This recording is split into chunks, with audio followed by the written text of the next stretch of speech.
হালকা খিদে মেটানোর জন্য আজ আমি আটা দিয়ে এমন একটি নাস্তার রেসিপি শেয়ার করব যেটা আপনারা বাড়িতে থাকা মাত্র কয়েকটি উপকরণ দিয়ে ইজিলি বানিয়ে নিতে পারবেন। যখনই খিদে পাবে তখনই বাইরে না গিয়ে এই নাস্তাটা ঝটপট বানিয়ে নিন। দারুণ টেস্টি হয় খেতে। তো চলুন বেশি দেরি না করে শুরু করছি আমার আজকের এই ইজি অ্যান্ড টেস্টি রেসিপি।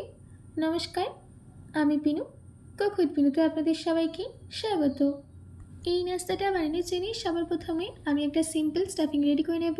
তার জন্য নিয়েছি একটা ক্যাপসিকাম, একটা গাজর আর দুটো মিডিয়াম সাইজের আলু। গাজর আর আলুটাকে আমি একটা গ্রেটার সাহায্যে গ্রেট করে নিয়েছি আর ক্যাপসিকামটাকে ছোটো টুকরো করে কেটে নিয়েছি। এবার আমি এর মধ্যে অ্যাড করে দিলাম দুটো মিডিয়াম সাইজের কুচনো পেঁয়াজ, তার সাথে দিয়ে দিচ্ছি 1 ছোটো চামচ নুন। এবার আমি সব ভেজিসগুলোকে ভালো করে মিশিয়ে নেব। ভালো করে মিশিয়ে নেওয়া হয়ে গেলে ভেজিসটাকে সাইডে রেখে দিতে হবে যাতে সম্পূর্ণ জলটা বেরিয়ে যায়। ততক্ষণ আমি একটা ডো রেডি করে নেব। তার জন্য আমি একটা প্লেটের মধ্যে নিয়ে নিচ্ছি 2 কাপ আটা,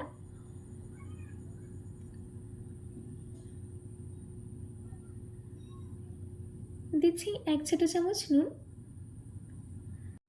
এবার নুনটাকে আটার সাথে ভালো করে মিশিয়ে নিতে হবে।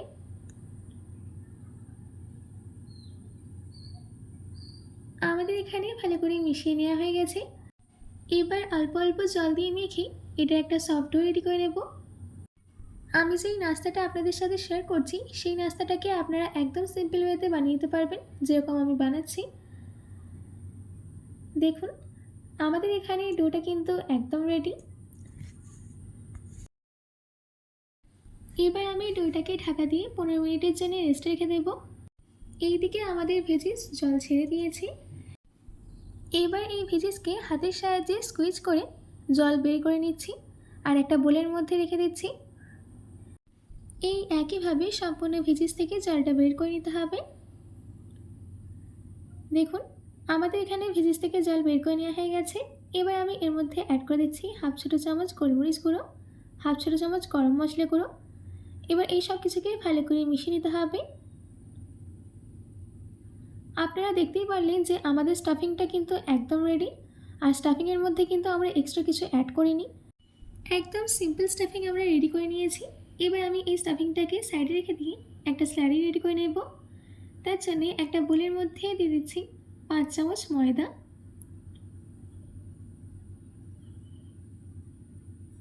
দিচ্ছি 1/2 চামচ নুন। এবার 1 কাপ জল দিয়ে ভালো করে মিশিয়ে নিতে হবে।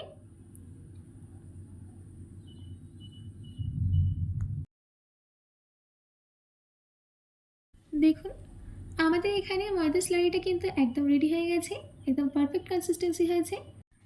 এইদিকে আমাদের ডোটাকে 15 মিনিট রেস্টে রাখা হয়ে গেছে।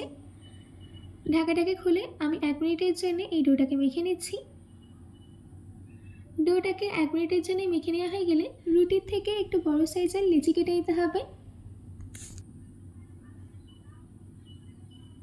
আমাদের এখানে 2 কাপ আটা থেকে 6টা লেচি রেডি হয়ে গেছে। এবার একটা লেচি নিয়ে তার হাতের তালের মাঝখানে রেখে ভালো করে গোল করে নিতে হবে। এই একইভাবে আমি বাকিগুলোকেও রেডি করে নিয়েছি।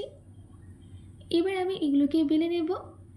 একটা বল নিয়ে আমি একটা প্ল্যাটফর্মের উপরে রেখে দিচ্ছি। তারপর এর উপরে শুকনো আটা ছড়িয়ে দিয়ে বেলে নিতে হবে। আমরা যেরকম রুটি বেলে থাকি সেই রকম বেলে নেব।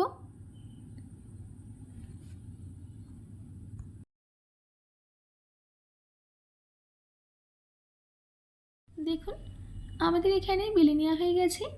এবার আমি এর মধ্যে দিয়ে দিচ্ছি আমাদের ভেজ স্টাফিং। স্টাফিংটা দেওয়ার পর ভালো করে স্প্রেড করে নিতে হবে। যখন স্টাফিংটা স্প্রেড করে নেওয়া হয়ে যাবে তখন এইভাবে আস্তে আস্তে রোল করে নেব।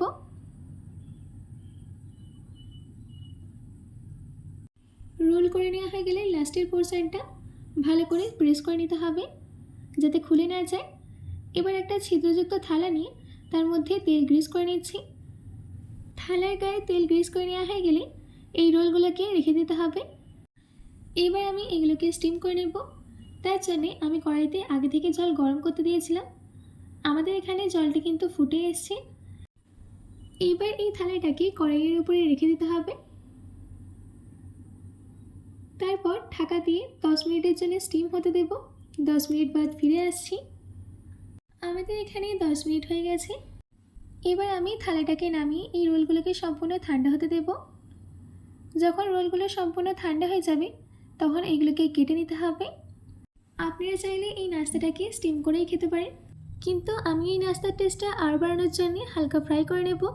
তার জন্যে আমরা যেই ময়দা স্লারিটা রেডি করে গেছিলাম সেই স্লারির মধ্যে এই নাস্তাগুলোকে ডিপ করে নিতে হবে। ডিপ করে নেওয়ার পর এগুলোকে ভেজে নেব। তার জন্যে আমি মিডিয়াম ফ্লেমে তেল গরম করতে দিয়েছিলাম। তেলটা যখন সম্পূর্ণ গরম হয়ে যাবে তখন একে একে এগুলোকে দিয়ে দিতে হবে। আর একটা জিনিস খেয়াল রাখবেন, দেওয়ার সঙ্গে সঙ্গে কিন্তু একদমই নাড়বেন না। যখন একটা সাইডে প্রপারলি কুক হয়ে যাবে তখন অপর সাইডে উল্টে দিতে হবে, আর অপর সাইডটাকেও প্রপারলি কুক হওয়া অবধি ওয়েট করতে হবে।